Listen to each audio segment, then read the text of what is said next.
Hey everybody, welcome to today's video.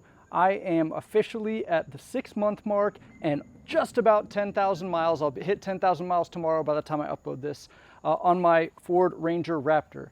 I'm in the US, so this is a US version. I have daily driven this thing. I've driven it on highways, in the cities, stop and go traffic, on some dirt roads, on some trails, and some back twisty roads. This thing is great all around. I mean, it's got the performance. We're gonna go through all of it, but I absolutely love it. So since I've had it, I did an oil change at 1,000 miles, I did an oil change at 5,000 miles, and then right now I'm at 10,000. So this coming weekend, I'm gonna do an oil change. I'm gonna do the front and rear differential fluid. I'm gonna do the transfer case, rotate the tires, which are actually doing really well for off-road tires. They're wearing very evenly and no craziness with the rotation front to back. So really happy with the tires as well. Let's see, so in the 10,000 miles and 6 months I've had this vehicle, I have had zero mechanical issues with it. It has run fantastic for me. No problems, no breakdowns, no having to go to the dealer. Outside of little things when I first got it, like the dome light wasn't working. It turns out there was a connector that had come undone. And then little stuff like that. So we'll talk about that too. But really, this thing is great. If you're on the fence thinking, oh man, it's a high-strung V6 with 400 some horsepower and it's makes me nervous because it's got turbochargers, this thing is great. I have had, like I said, zero problems. Ford has been making EcoBoost motors with turbochargers for a long time. This is the same motor that's in the Bronco, same motor that's in the Explorer ST, so it's been around for a while. It's proven. The only thing that they talk about, or the thing that every vehicle has their issues, like the last car I had was a BMW, the crank hub would spin on it and then your timing would go out and you could grenade the entire engine. You definitely had to get the crank hub replaced. So like the weak link, if you want to call it that, on Ford EcoBoost motors, the 3.5, this one from what I hear as well, is the cam phasers. So cam phasers advance and retard timing. And then I guess, I don't know what the issue is, if they seize up or what, but I have had zero problems. I know that there's an open service bulletin out there for them if you have an issue, but I've had no issue. People I've talked to that have the 3.5s and the Explorer STs and stuff like that, none of them said they had any issues. So just something to be aware of when you read about it. The type of people that talk about the issues are the ones that have the issues. The 99% of people that don't have the issues don't come out and say, I don't have that issue. So you hear a lot from the small percentage of people that have the problems. That being said, it is something to think about.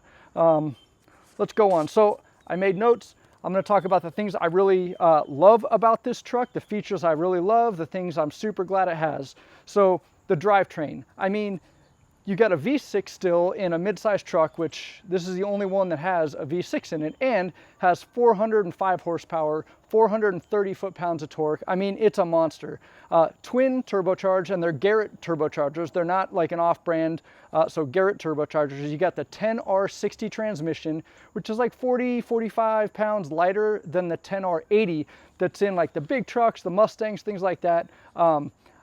I think it's an amazing transmission. It was a combined transmission. It was a combined effort between GM and Ford to build the series of 10R60, 10R80, 10R120 10-speed transmissions. So that's what's in this thing. It does a really good job. Shifts very smooth. That 10-speed keeps you in the power band, so you're always like right where you need to be, going up and down hills. It does a great job. Like I said, it's a great transmission. And then it goes into a transfer case, which has 4 auto, 2 high, 4 high, and 4 low. I drive almost all the time in 4 auto, but every once in a while, if I'm going on like a long road trip on the freeway and it's a nice sunny day, I just put it in 2 high, spin a little bit less mass, so maybe a little bit better mileage, like 1/4 mile per gallon, if that even, but you don't buy this thing for gas mileage.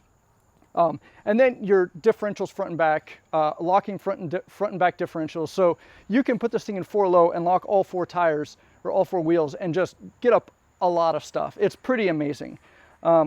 The appearance of the truck, that's another thing I love about it. It looks good. I mean, you got the wide fenders, the bigger stance, just the Raptor logos, everything about it. The front end, it looks good. I absolutely love it. I've always loved the full-size Raptors, and I love what they did with the Ranger Raptor. It's got the vents, it's got the heat extractors, and they're all functional. These actually do pull some air from in here. These actually do extract some heat from the engine bay, so they're not just for looks. Let's see, interior. So interior of this truck, actually really nice. It's got a lot of soft touch, like, I don't know if it's really leather or not, like fake leather, but it feels really good. Soft touch. The seats are really comfortable. The upholstery is a little bit loose on my driver's seat, but that is what it is. It's one of those things where when I first got it and I just paid 60 grand for my truck, I was like, shouldn't be like this. 6 months in, it's fine. It hasn't gotten any worse, hasn't gotten any better, but it's totally fine. It's not creasing, it's just a little bit loose.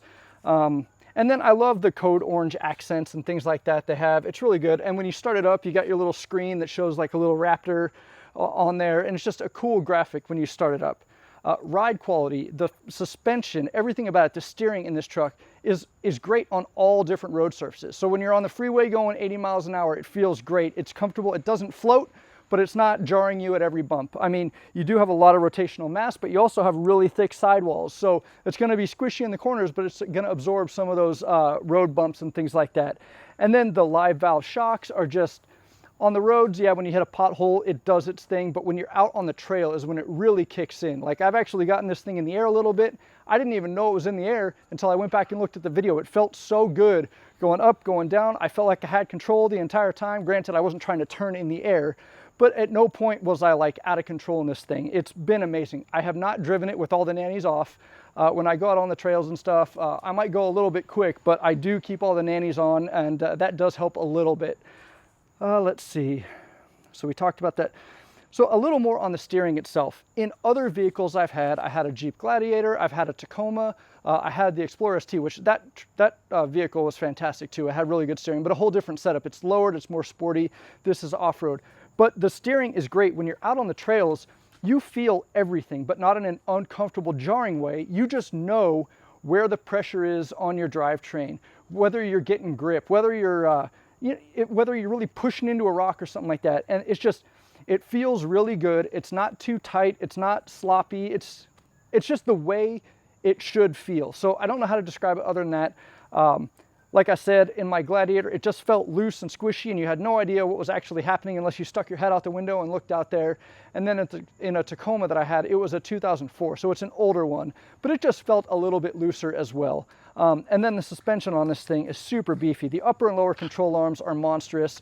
The rear axle is just huge. It's so substantial, just big, beefy chunks of metal everywhere. It's really good. I don't want to call it a weak link, but the only thing I would consider upgrading on the drivetrain would be the steering column. I mean, that just makes me nervous. If you wheel a lot and actually go rock crawling, it might be something worth looking into. But that's not what this truck was made for. This truck was made for like desert running. So honestly, unless you're airing down and trying to do some crazy stuff and putting crazy torque on your front wheels while you're turning and stuff, you won't have any issues with it. But I have heard other people say they upgraded. The Australians have had this. The South Africans have had this truck for a while now. And that's one of the things that they have said they had issues with. But they were being way harder on their trucks than I will ever be on this one. Let's see. The mode selection. So you have all the different mode selections. You have towing, you have icy roads. I haven't used those two yet, but the ones I have used, obviously normal. It starts in normal every time.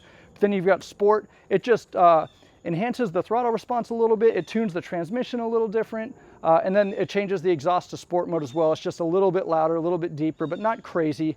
And that's what I drive in 99% of the time. It's super fun. It's quick. It feels really good, very responsive.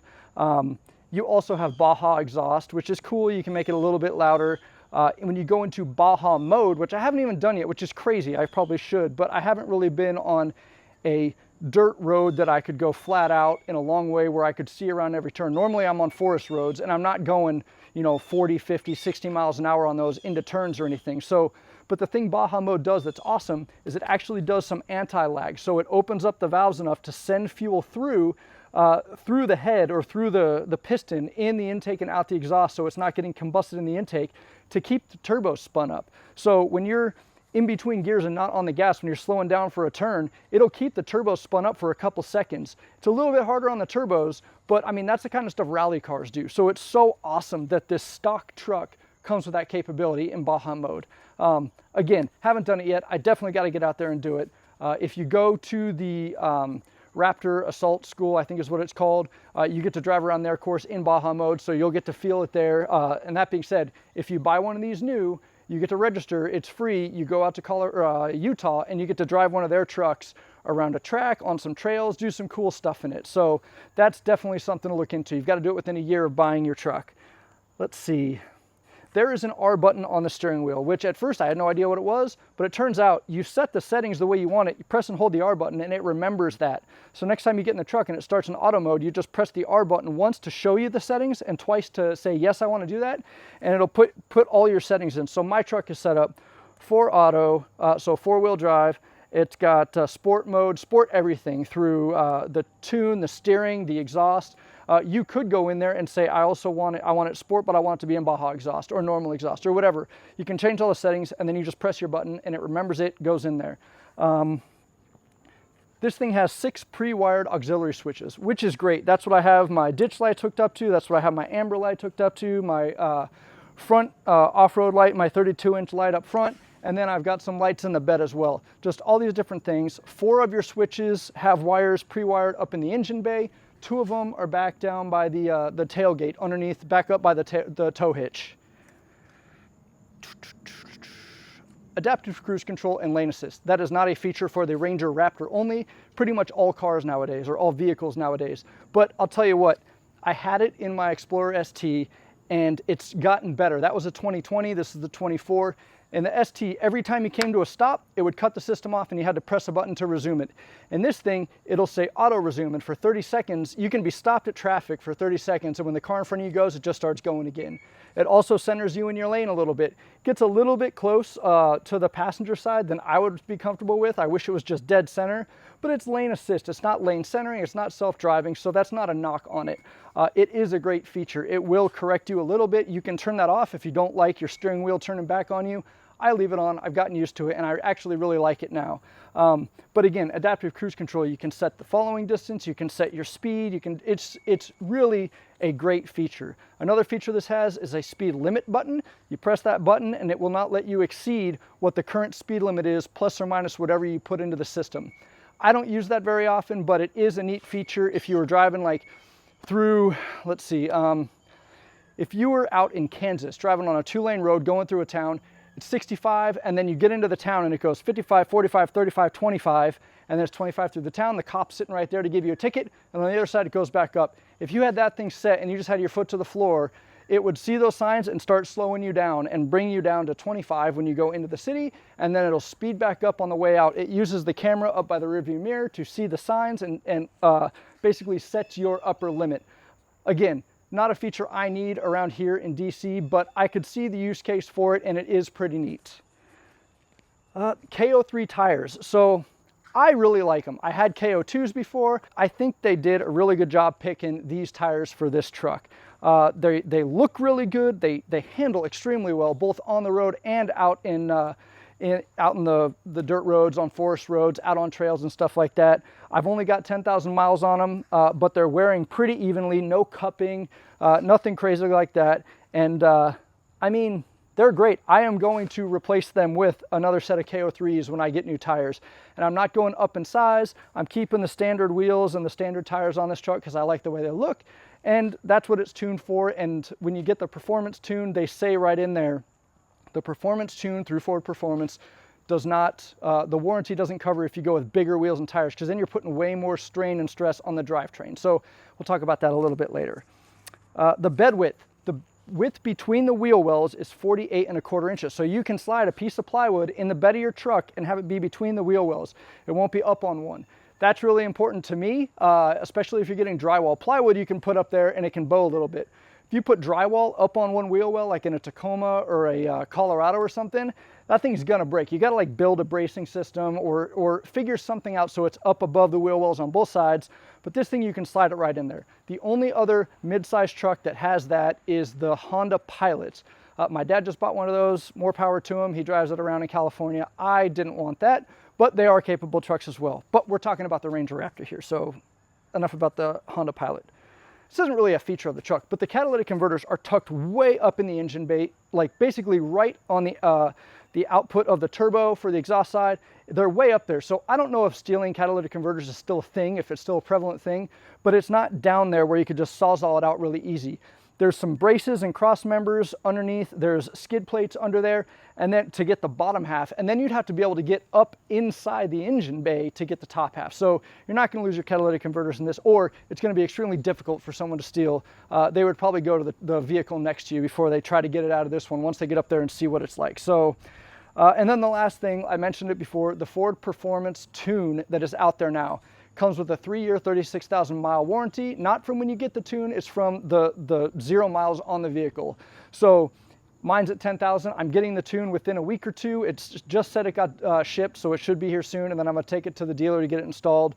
So I will have the tune for another 26,000 miles and another 2.5 years, basically. So that warranty covers anything that happens to your vehicle as a result of the tune, like if you blew a turbo or you bend a con rod or something like that, and take it in and the dealership determines the tune caused it, Ford Performance Warranty will cover the entire thing. If you go in because you blew a radiator hose or something like that, your regular Ford warranty is going to cover that. I know a lot of people are saying, you know, they don't trust it because it's not backed by your standard warranty. If you know anything about tuning, I don't know of any tunes that are covered under your full, like, 5-year, 60,000 mile, or even extended warranties. Maybe they're out there. I don't know of them. I've never gotten them. But anyway, I'm excited. I didn't do an aftermarket tune because that can just void your warranty completely, assuming they can prove it was the tune that caused it. But this tune adds 50 horsepower, more than 100 foot-pounds of torque, and it's covered by a warranty, which is phenomenal. So, I mean, a Ranger with 450 horsepower and 536 foot-pounds of torque, those are insane numbers for a mid-sized truck. So like I said, I'm getting it, super excited about it. I've done a bunch of 0 to 60 runs in this thing stock. I've done it with the bed loaded full of like yard debris. I've done just all sorts of random stuff, and it's been a lot of fun.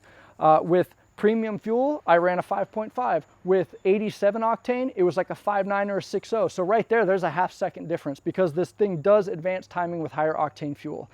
So I have a feeling with this tune, it'll be around 5 seconds.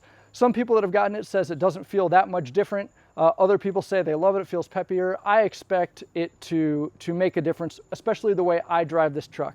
I'm also excited about the reprogramming of the transmission, the different shift points in there. And then, I guess I'm just excited about it. Let's see, so that's it for the great things. So now I'm gonna talk about the things after living with it for 5 months and 10,000 miles that I wish they would fix, or that they have an opportunity to fix on future generations. So the first thing is it does not have cooled or ventilated seats for the front 2 seats. My 2020 Ford Explorer had it, but the Ranger Raptor does not. I don't know if it's because they have the fancy Ranger Raptor seats. I don't know if other Rangers have it, like the Lariat or something like that. Maybe they do, but this does not, and that's a bummer. I'm hoping that by 2025 they have ventilated and cooled seats. On that same vein, there are no air vents in the back seat of this. So you've got your 4 up front and then your foot vents, but no air vents coming out of the center console in the back. This is a global truck. Other global markets have it. Australia has it. South Africa has it. Asia has it. So it's interesting to me that they didn't do that here in the United States. But the AC is fantastic in this truck. You just aim a vent to the back and they can feel it. They're not like, it's not the back of a minivan or a Suburban. They're just like right behind you. So my kids don't complain too much about it, but I could see on a really hot day, if you live in like Utah or Arizona or Texas or something, having those vents in the back would be nice. But you have the ability to remote control, remote start. You have the ability to set a time to start your vehicle. Like right now it's 6:34. I want to set it to start at 6:45. I want it to start. I go into my app, tell it to start. It'll start. It'll start with the AC on and get the whole car cooled down. So I wish I had vents in the back. I did look into trying to figure out how I could add them myself. I couldn't figure out a way to do it. I was trying to get into the center console, find out if they had some ducting from the other ones. I didn't see anything, so I'm just living with it. Let's see, grab handles. So the Australian model has a grab handle on the driver's side and the passenger side. In the US, we only have it on the passenger side. There is no grab handle on the driver's side. I did take the A-pillar trim off. There aren't even the mounting points to put in there, so you wouldn't be able to buy the grab handle from the Australian ones, which I looked into doing and having it shipped out here. When you take it off, there's no mounting points on there. And then in the back, they have their grab handles here on the B pillar. We have the kinds that like flip down and you can hang your coat hangers on up here. So not terrible. It's okay for getting in and out of the truck, but it's more convenient to have it here. Again, these are little things. I just wish it had different, not anything that is a deal breaker to this truck. I still love everything about it. Next thing that I think they could do better, all of the drive shafts, so your front axles, your drive shafts going forward from the transfer case, going back from the transfer case, all the U-joints, they are bare metal and they rust. When you buy your truck, they're already going to be rusted. Mine were covered in flash rust, surface rust. That's pretty normal for drive shafts, but at first I thought, this is horrible, it's going to rust through, I'm going to have major problems. And then I got realistic about it. It's just big cast iron pieces, and they're going to rust. But I got under my wife's 2012 Toyota Sienna. I mean, that thing has 138,000 miles on it. It's 12 years old, and there is zero rust because they're coated drive shafts.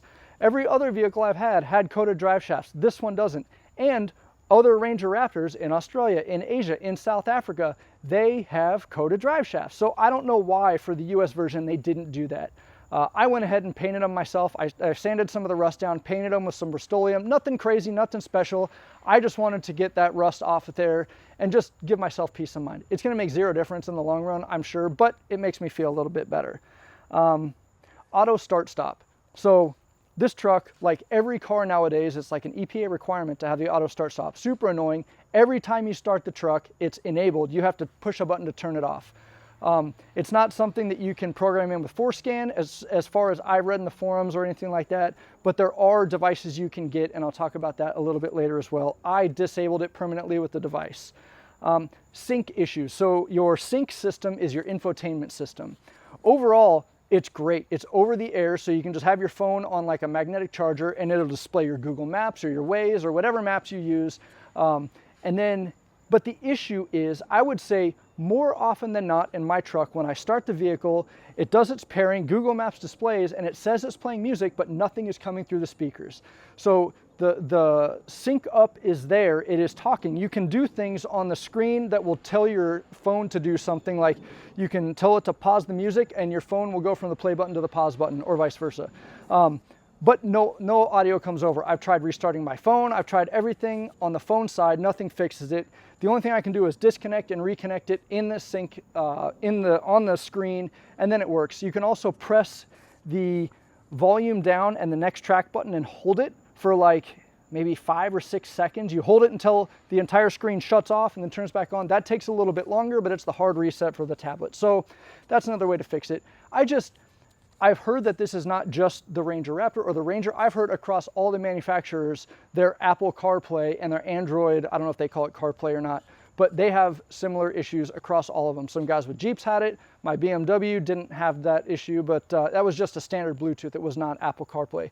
So anyway, it happens more often than not. It's a little bit frustrating, but at this point, I'm so used to it. I turn my car on. If I don't hear audio, I look at my phone, says it's playing. I just go in to my phones, disconnect Apple CarPlay, reconnect it, and it works. I have never had that not fix the issue, and it takes all of 5 seconds. So not a deal breaker, a little bit frustrating at first, but now it's just part of my startup checklist. I go in there, I listen for it, I push that button, then I go.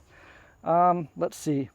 So the load box reinforcement bracket. So the bed of this truck is perfectly good if you're just gonna load up stuff in the bed. But if you're gonna put a rack on top of your bed, anything that you're gonna put 300 pounds or more above the bed rails, that is Ford recommended that you put the load box reinforcement braces down on the frame of the bed underneath. You got to take some stuff apart, but I have a video on that.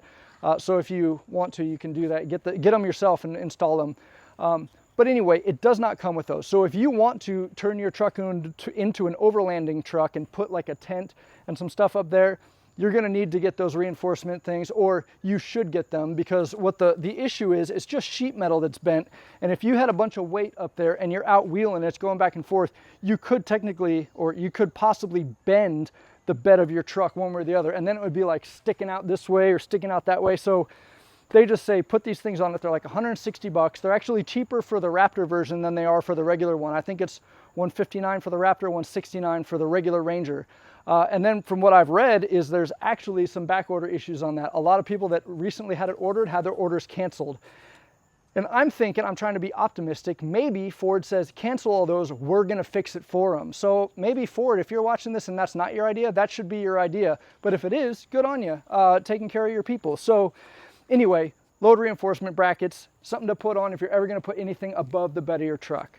Let's see here. Seat material is a little bit loose on the driver's side. I talked about that at first, not a deal breaker, just a little thing. The passenger side's great, the rear seat is great, so I know it's doable. Beadlock capable wheels. So I love the wheels on this truck. When I got them, I said, beadlock capable, cool. Take the ring off, pop the bead out. Well, I'm not gonna do it, take it to a tire shop, put the ring back on. I didn't understand that you had to buy additional rings to make your wheels beadlock. So it is beadlock capable. If you buy an $800, $900 set of rings, you take the existing rings off, you pop the bead out, put the new ring on, and it actually has bolts everywhere. So this has half the bolts. This is a trim beauty ring or whatever you want to call it. So I'm not gonna do it. Apparently it's not even street legal to have beadlock tires, which I don't understand why. But anyway, I don't air down to 5 PSI and go rock crawling. I might air down to like 10 on the beach or 18 or 17 on the trail, but I don't have a risk of actually like losing the bead on my truck. I don't think so. I'm not gonna end up doing it. I did get the wheels because that's what they had on the lot when I bought it, and I did like the idea. I didn't realize till after I brought it home and did some research that you had to buy an extra thing to make these actual beadlock wheels. So just something to be aware of. A lot of people didn't understand that. Maybe if you've been wheeling forever and you've always had beadlock wheels, you already know that. But I would say the majority of us, we saw beadlock capable thinking, oh sweet, I can turn these into beadlocks just with what it has. But no, you gotta buy a little extra. Next thing, right now the truck is unlocked. If I lock it, so it's locked up, can't open it. Well, that didn't work. Lock. Why isn't it locking? Well, this isn't going well. Okay, so the truck's locked, it shows locked. Can't open this. Gas door is still unlocked.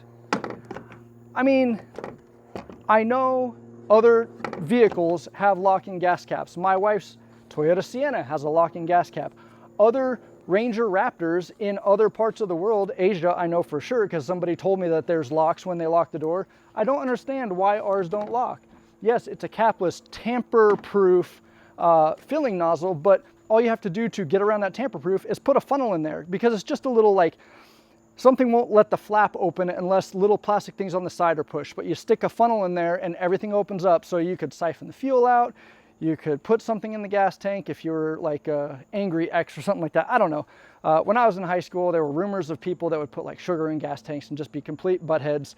So anyway, it would be an easy feature to have to lock the gas cap, but for some reason they didn't on the US versions. So again, just interesting decision. I think they should go back to having it lock.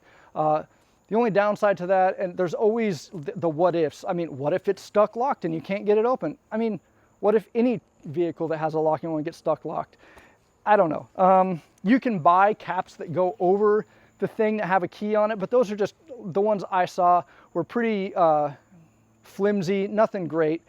It's all a deterrent. It's gonna keep an honest thief honest. It's like someone who wants to get in there is gonna get in no matter what. But anyway, these are just little things that over 6 months I've noticed. So the back seat in this thing, the back seat is comfortable, it's great, but it's not split 60-40. So if you want to get the back seat to come down or get the pad to come up so you can get your storage, the whole thing is solid all the way across. That's not important to most people. Well, I don't want to say that.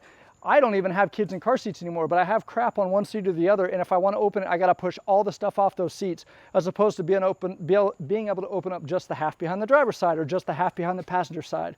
So it would have been nice if they split the back seat 60-40. This is the only truck I've ever had that wasn't that way.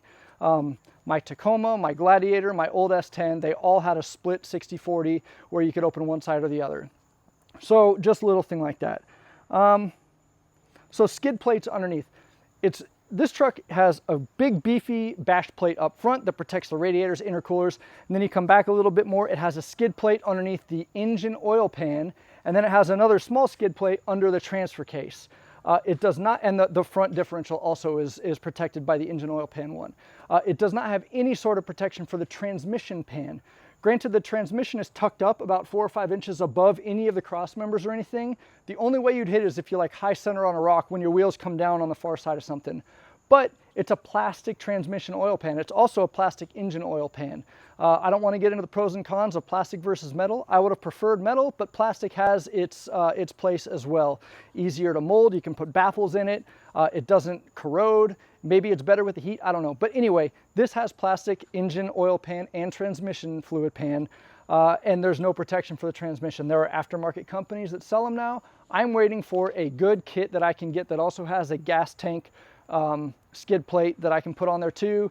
Maybe the rear differential, maybe a couple other spots, but overall, I mean, rear differential is just a beefy chunk of metal, so I don't think that's really something to be worried about. Let's see. Oh, last gripe, and this is, again, these are just very nitpicky because there's no major flaws with this that I have found. But if you wanted to put a rack on the roof of your truck here and you don't want to do those clips that like go on this part here that Thule or Yakima or Rhino Rack or all the different companies have that can like pinch on these things and hold it in place, there's only 2 bolts, 2 hard points in this entire gutter rail that you can mount into. One in the back, one in the front. And the only way to access it is to drop your entire headliner inside your truck. I've done it. It is a major pain. You can do it by yourself, but put aside 3 or 4 hours. So anyway, if you want a roof rack, and I'm gonna do it eventually, but you gotta take the headliner off, there's a bolt up here, a bolt back here, and then you can take this whole gutter off and put something in there. But there are no hard points like halfway down, which it would have been great if they would have done that. You could put in just like 2 bars or something and then put your rack on top of that. So again, those are the only, I had a big long list, but I was trying to think like, what would I want to know before I bought this truck? So that's why I'm giving you all these things. You might say, dude, this guy's an idiot. Who cares about that stuff? Granted, if you don't care about it, good for you.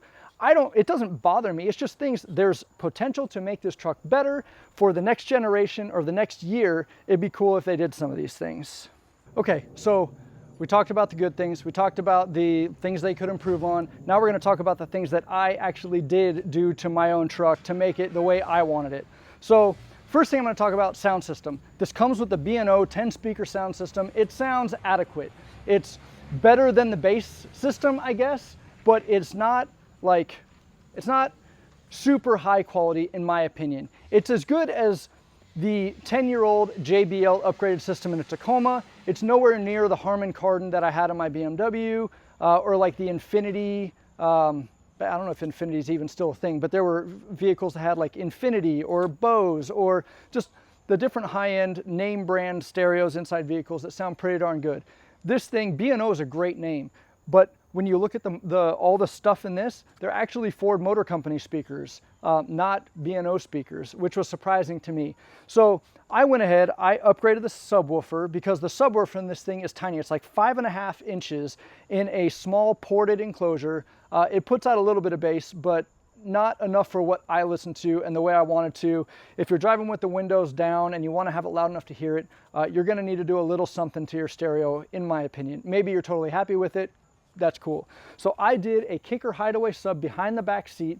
It fits perfectly where the old sub was. It just slides right in there. You take the wires that were going to the old sub, plug them into this thing, run a wire up to the battery to give it more power, and it turns itself on and off when the stereo's on and off, and it's awesome. It adds that sub, it adds that bass that you might want, and you don't have to modify. You don't have to get a specialty box or anything like that. JBL makes stealth boxes. Down the road in 4 or 5 years, I might do the entire stereo system again, and I would probably put a big stealth box with 2 10s, 2 12s, something like that. But for now, the Kicker Hideaway 8 and the Kicker Hideaway 10 both fit perfectly back there. I also upgraded all the door speakers and the tweeters and the A-pillars and disconnected the center channel. I put in just some not crazy expensive, like $100, $120 a piece set of speakers in the fronts and the backs. And then I added a kicker key with a digital sound processor amplifier in line with the existing amplifier to power everything, give it a little more power, resynchronize all the speakers and everything, because the existing amplifier does have a DSP. That wiring was very difficult because this has two amplifiers in it. It has an amplifier for the front, it does the center channel and the tweeters, and then the rear amplifier does the door woofers, the rear door coaxials, and the subwoofer. So I've done stereos in the past. This was different than anything I've done. I got it all figured out, but it was not the easiest thing in the world. But again, I have a video on that already. So that's one upgrade I did. The entire stereo system, speakers, amplifier, and subwoofer. Let's see.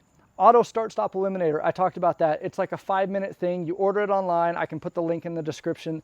But basically, you just, underneath the passenger side glove compartment, you just plug this thing in line with a plug that's going in there. And all it does is remember the setting when you turn the vehicle off.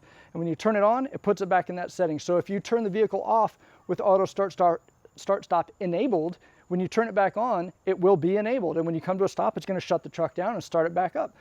I have turned it off when I installed it. It has not turned back on since I installed that thing 2 weeks after I bought it. So it's still working. It's fantastic. I love it.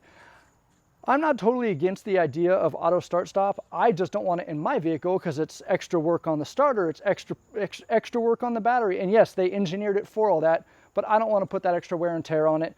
And I don't really care if I save 1/4 gallon of gas every time I fill up. I didn't buy a Ranger Raptor to save on gas. Let's see. Tonneau cover. So I bought a tonneau cover off a previous generation Ranger. I got it for $200 on Marketplace. It's a hard rolling tonneau cover. I love it. I also put this Yakima Outpost half rack and just this little thing on top that I can mount some stuff to. It's all in my garage right now. But when I go out on trails and stuff, I have everything off of it because you don't want all that weight up there dynamically moving around. That is what the load box reinforcements are for. But when I go camping, I throw my rooftop tent, I throw my shower, things like that on there. It's super handy to have. And I personally, I've always liked the look of a rack on the back of a truck. Gives it that overland look. And I actually take this thing out camping, so it's useful for me. Let's see here. A hitch mounted hammock stand. So I didn't know this was a thing until I got out here, and I was hanging out at the farm where my kids have their horses and they go riding, and I got to sit there for hours at a time. I was looking online while I was sitting in my chair once, and I realized you can put a hitch mounted hammock stand in your tow hitch, and it's awesome. So now I'm just sitting out there in the back of my truck. I've got a shade, I've got everything, and I just sit out there. So I'll put that in the video. It is so awesome. It's just pretty darn nice. And just hang out until they're done riding horses, or done at the swim meet, or done at volleyball camp, or whatever they're doing. It's like $400 or $300. It wasn't cheap. If you know how to weld, you could make one for probably $50 or even less than that. I don't know how to weld. It's something I want to do. I don't have time right now to learn it.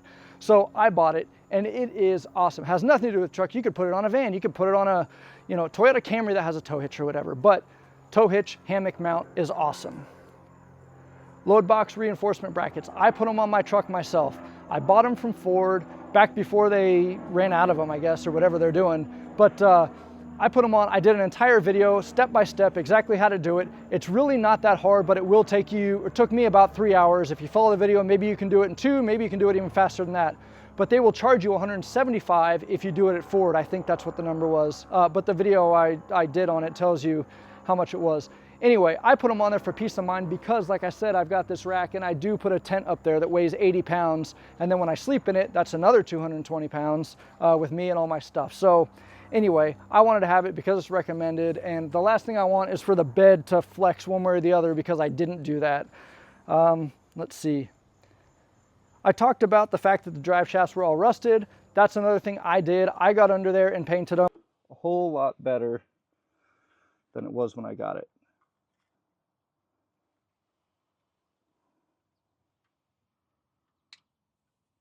There we go. A lot of people in the comments of that video said you're wasting your time, and I probably was wasting my time, but it made me feel a little better. It does look a whole lot better when you get under there.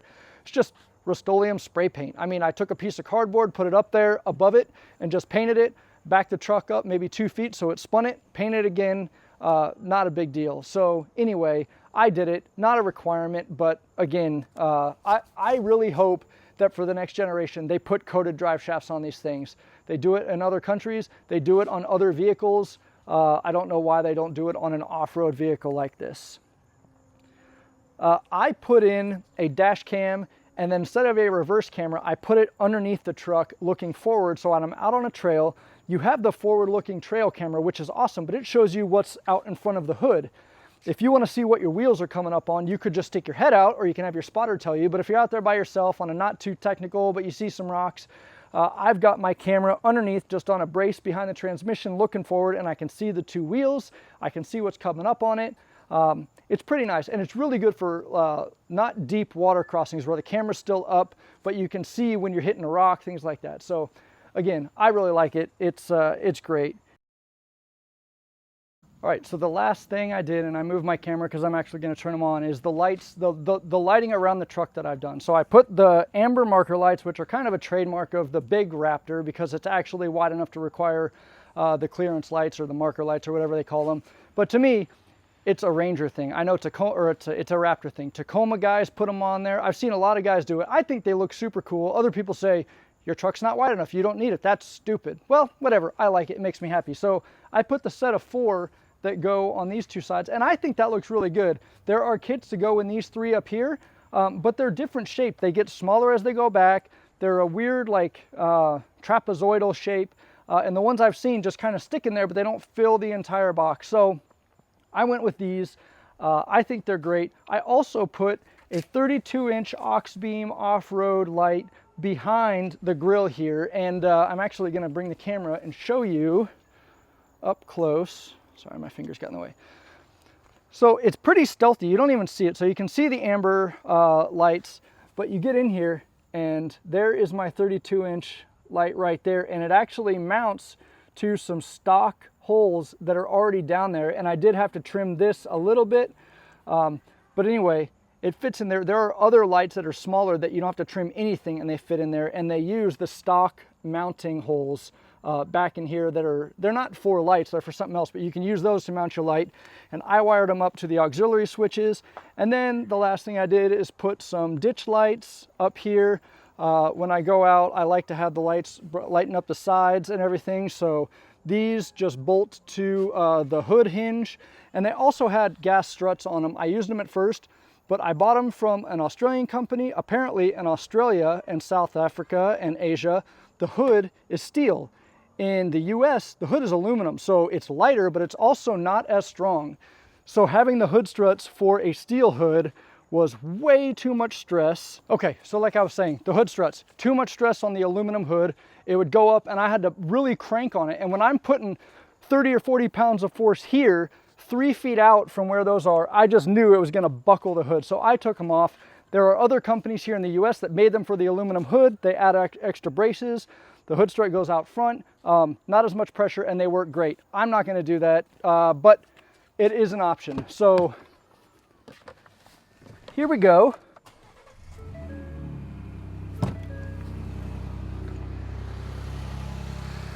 So these are just daytime running light kind of lights here. I've got my marker lights on, and then there's a beam that goes across there. And then if I turn on the actual lights, a lot brighter here. The whole light bar up there comes on. It's really nice, really bright, and actually it doesn't seem too bright from here, but if you actually come down into the beam, they're pretty bright, really good. The other thing, and I didn't even write this down, but I'm going to talk about it and then we're going to end, is the headlights are adaptive headlights. They actually move. When you turn the steering wheel, they point where you're turning, and they also go up and down on a rise, or if you pull up behind somebody, it goes down to the level of their back window, so you're not shining it in their mirrors, right in their eyes and stuff like that, which I think is a super cool feature. So anyway, when you start your truck up and you're watching, if you're like parked up in front of your garage door, you'll see the lights go up, down, left, right, and then they center out. When you're driving, when you're turning, it only happens when you're actually moving forward. If you sit in your driveway and turn your steering wheel, they're not going to turn. If you're going 15 miles an hour and you turn it, they will turn to light up where you're going, not what's right in front of you. I've had other cars that have it. It's great. This one, I wasn't expecting it, and it had it. And then this is the first one I've ever had that actually rises and lowers as well. So pretty cool stuff. The other lights that I installed, I put some lights in the bed of the truck just so when I'm out at night, I can actually see what's in the bed of the truck because I have this tonneau cover and I have this big thing. You have a light that lights up right there. You can actually see that it's on, maybe you can sort of see it, but that would light up the bed a little bit. But I put these in here. You can also turn it red or amber, so if you wanted it to be like lit up and not ruin your night vision, you could have them red. So again, I have this on auxiliary switch 3, which is one of the 2 auxiliary switches that the wires run down underneath the bed. Here's the switches for it. So that one turns off the front lights, or the bed lights. That's the front lights, and this is my amber lights. So if I turn this off, the amber lights and all the daytime running lights turn off as well. So anyway, those are the lights that I have. Those are my daytime lights, those are my off-road lights, and then the other switch does the ones in the back. So I ride around with auxiliary switch 1 on all the time. All 6 of the auxiliary switches are off when you turn the vehicle off. So when the vehicle's turned off, everything in the auxiliary switches turns off, and none of them are powered anymore. In the US version, I think actually in some of the other versions, they keep power on 1 or 2 of them, which, I mean, I don't understand why they would change from one to the other. So this video has gone longer than I thought. Sorry about that, but I wanted to cover everything that 90% of you care about. The other percent, you know, it is what it is. So, final thoughts. I've had 0 buyer's remorse with this truck. 6 months, at no point did I think, oh man, I wish I didn't buy this truck. I wish I kept my M3, or I wish I kept my Explorer ST, or my Gladiator, or whatever it was. I love this truck. There's nothing on the market right now in this price range that I would trade this for. I said in another video, if they came out with the Raptor Ranger R in a generation or 2 that had like the 5.0 or the 3.5 from the big brother Raptor, I would probably think about trading this in for that. But now that they've got this new tune to get this thing up to 450 horsepower and 536 foot-pounds of torque, they're kind of doing that for me, and they're upgrading my truck for less than $1,000.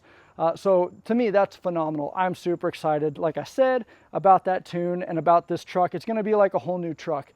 And I mean, I love the paint colors too. This is the one they had on the lot. This is not my first choice, but now that I have it, I'm glad I got this. I love the blue, I love the red, all the different silvers and grays, the black and the white. I mean, honestly, there's no bad color option for this truck. But this one's really growing on me. It's dirty more than it's clean, and it always looks good. Let's see. It's a blast to drive, like I said at the beginning, on all surfaces. On the freeway, it's comfortable.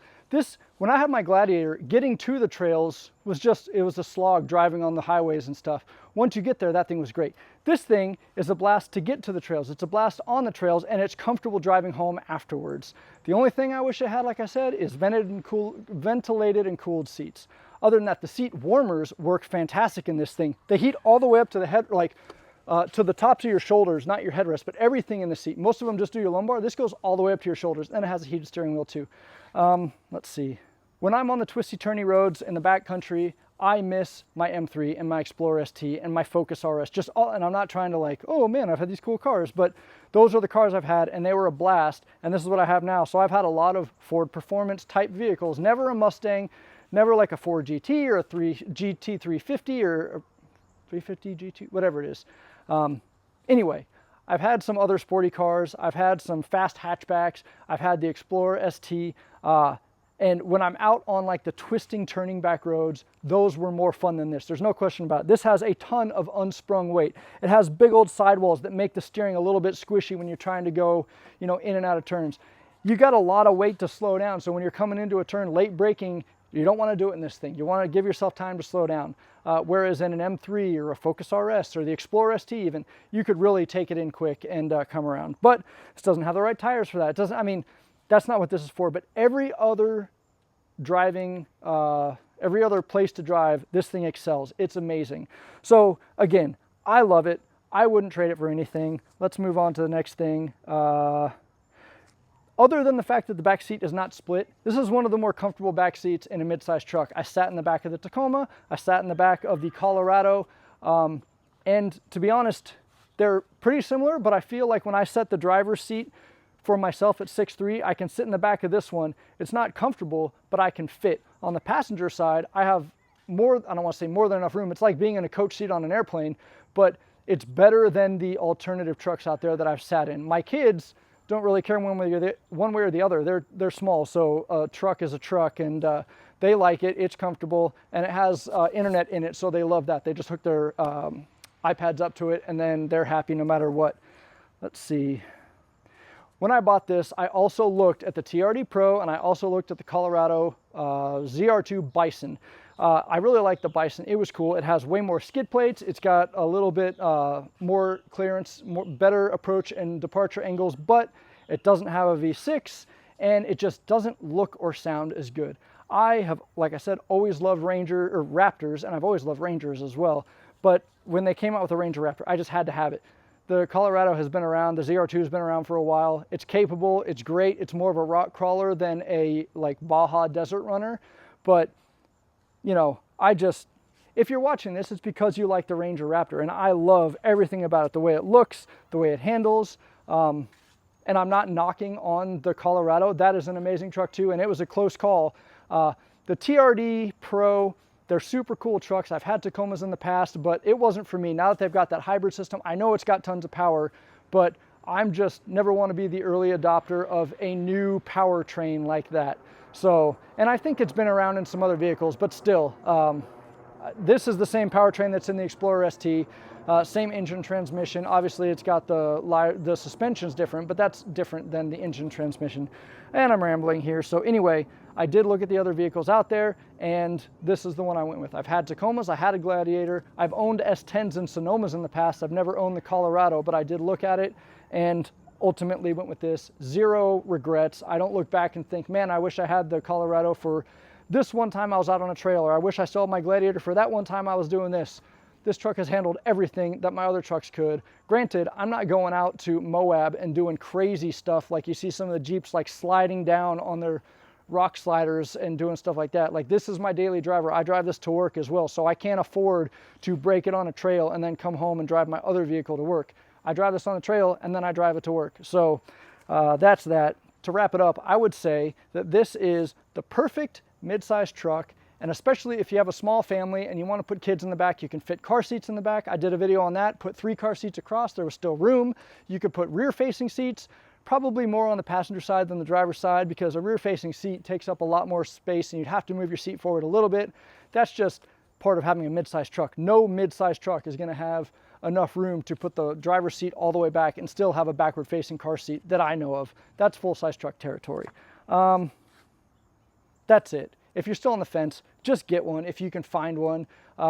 When I bought this thing, it was one of the first ones on the East Coast. I did pay $2 grand over MSRP. That's just because I really wanted it. I saw the guys in Australia, South Africa, Asia having so much fun with these trucks, and I wanted one too. Nowadays, you can get them. I know there's people out there saying they get them under MSRP. I have yet to meet anybody in person who has, but I've seen the posts. I've seen a lot of people saying they get it at MSRP, but then there's also a lot of dealers out there still trying to charge 5, 10, 15 grand over MSRP. I mean, if you live in one of those places and you can afford it, it's a cool truck, but that's just money you're never gonna get back. And granted, I paid 2 grand over, but I started this YouTube channel and I've actually made about 2 grand. So this YouTube channel has paid for the over MSRP that I paid on this truck. And that's it. I love it. No regrets. You should get one. We should meet up. We should go driving around. It would be awesome. See ya. It's over!